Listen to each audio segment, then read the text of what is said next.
Hey everybody, Arturo Johnson here. Welcome to another video. I've been really focusing on growth of my business, and today I just wanted to talk through some things because as you begin to scale, you really start to notice that a lot of complexity happens in the business. And so once that happens, sometimes you can get kind of lost in the business on shiny objects and all these things that you need to do. And sometimes you need to just go back to the basics, trim some fat, close the doors, shut off social media and all these things. So today in this video, I'm going to go over the 5 things I learned from going back to this book that's one of my favorites, and it's called Essentialism. And I've got one of the original ones, but you can find this is by George McCown. And this book is absolutely phenomenal. And he teaches on a lot of things in this book, but there's 5 things that kind of stood out to me. So I'm going to go ahead and talk about the 5 things that stood out to me and that can help you in your business. So number 1 is doing the things that matter. And I see this all too often, and I was definitely a victim of this, is sometimes in business, when you hit your target and you hit your goal, then you start to get bored. And so what happens as an entrepreneur, you start to want to solve more problems. And what that really means is that you start to cause problems in your business that aren't really there. You start to see things, start to see ghosts of things that aren't there. For example, thinking that you need to automate every process in your business. Now, this is a people-to-people business. So the moment that you remove the people element out of the business is when people start paying attention. For example, when you get that automated text from the doctor about your reservation or your appointment, do you even really look at it? The only time you really look at it is the day of, and you're like, oh crap, let me just make sure I got the right directions and I got the time correct, right? So the moment that the people element is removed and you don't automate, that's when people stop paying attention. So for that reason, you want to keep the main thing and only do what matters. And in this business and in the business of the life insurance agents that I help, the only 2 things that matter is generating appointments and doing appointments. If you keep that the main thing, you have no choice but to succeed. And so that's number 1, doing the things that matter. Now, the reason why this one is important is because number 2 is even more important. And it's when you have clarity, you do the things that matter. And so what happens is if you do not have the right goal, right, then you don't know the right actions to take. And so taking the right actions is going to get you either further away. If you don't take the right actions, it's going to get you further away. And if you take the right actions, it's going to take you closer to your goal. And so why is this important? It's because the first thing is most people don't have clearly defined goals. And so when you have a clearly defined goal, then you can just chunk that down into steps. Okay, I have a goal that I want to do 100,000 in a year, right? Okay, well then we need to divide that by 12, and we know that you need to do 8.3K every single month, right? And so then that means that you need to do about 2.1K per week. And that's how you chunk it down. And if you focus on those things, then that's how you hit your goal. But a lot of times, most people don't even have clearly defined goals. And so if you don't have clearly defined goals, you're obviously going to be doing things and attempting to do things that you feel like are going to get you closer to your goals, but not necessarily. And you're not going to be doing the things that should get you close to that goal. And so number 2 is having clearly defined goals and doing the things that matter with clarity. So number 3 is, and this is one of the things that really stood out to me. And this is doing the one thing that leads to the biggest results. Doing the one thing that leads to the biggest results. And for me, that one thing was communicating to the market and building trust online. The more content, the more emails, the more trainings, the more workshops, the more videos, the more stories, the more testimonials, the more client support, success stories, the more mastermind videos that we have that we share.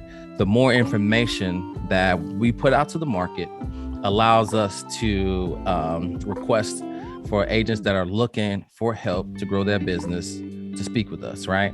And so that trust that we give is more powerful than anything else that we can do. And so when we do that, that increases our likelihood to get more clients and ultimately for them to use our product, which gets them the ultimate results. And so doing that one thing is the Archimedes lever for your business. So what you need to do is you need to sit down and say, if I had only one choice of one thing to do, what would that be? Right? And you need to figure out what that is, because that one thing will direct your actions. And now you have clarity, right? And then you can keep the main thing. And this is how you grow your business. Now, I know a lot of people talk about you need to buy more leads and this and that. But again, it's contextual and it's not just one thing. Everybody, goes down this rabbit hole where it's just like, oh, it's this one thing that's going to do it. It's not. It's a culmination of a lot of things, but you got to do them all in perspective. And then number 4 is decision fatigue. Now, this one is something that I strive to do on a daily basis. And there was a quote from the book where it says, now more than ever in the history of man, we have so many decisions to make, thousands of decisions that we can make on a daily basis. And at this point in life, this has become the dilemma, because we have so many decisions that we can make, this freedom of choice, that now we don't know which decision is the right decision to make. And this is decision fatigue. And now with this, when it comes time to making the right decision, we don't have the, what's the word I'm looking for? We don't have the energy to push through, to have clarity, to make that right decision. And so with this, it ends up creating stress and anxiety for us that we just really created for ourselves, because we've chose the wrong thing instead of the right thing. And essentially this just comes down to making the tough decisions sometimes. And I know for us in our business, we have been making a ton of tough decisions as of lately in our business, restructuring things and kind of trimming down the team and going in a different direction and migrating softwares and CRMs, which is really, really difficult, just to kind of simplify our business, which is a really tough decision to make. And so with that, we want to make sure that we're making the right decisions. So decision fatigue is the 4th point. And this is really important when it regards to social media, right? Because if you just think about it, we got Facebook, we got YouTube, we got Instagram, we got Snapchat, we got TikTok, and anything else that I can't even think of, or Tinder, right? We got all of these social media apps. If you're checking DMs and messages and notifications from all of these things all day long, and then somebody presents you with an idea of, hey, it's going to take 6 months, but I'm going to teach you how to do X, Y, and Z. Well, you may not even see that message. It may not sound like a good thing to you, just because you've got decision fatigue. And so this is very important now more than ever to stand guard at the door of your mind, in the words of Jim Rohn. And then the last thing is number 5, which is the power of choices. And this is the most powerful part about being a human being, which is the power of choice, right? And so this is one of those things where it just piggybacks on number 4 with that dilemma, right? It's you control your destiny. And so you have the power of choice. And a lot of times people don't realize that that decision fatigue, it feels like something is grasping at your heels, or you can't catch a break or something like that. And it's just because you keep running into the situation where you just keep making decisions that are short term and not long term. And so what you want to do is, since you have this power of choices, you want to sit down. Again, you want to think about what decision do I need to make that's going to lead to the biggest result.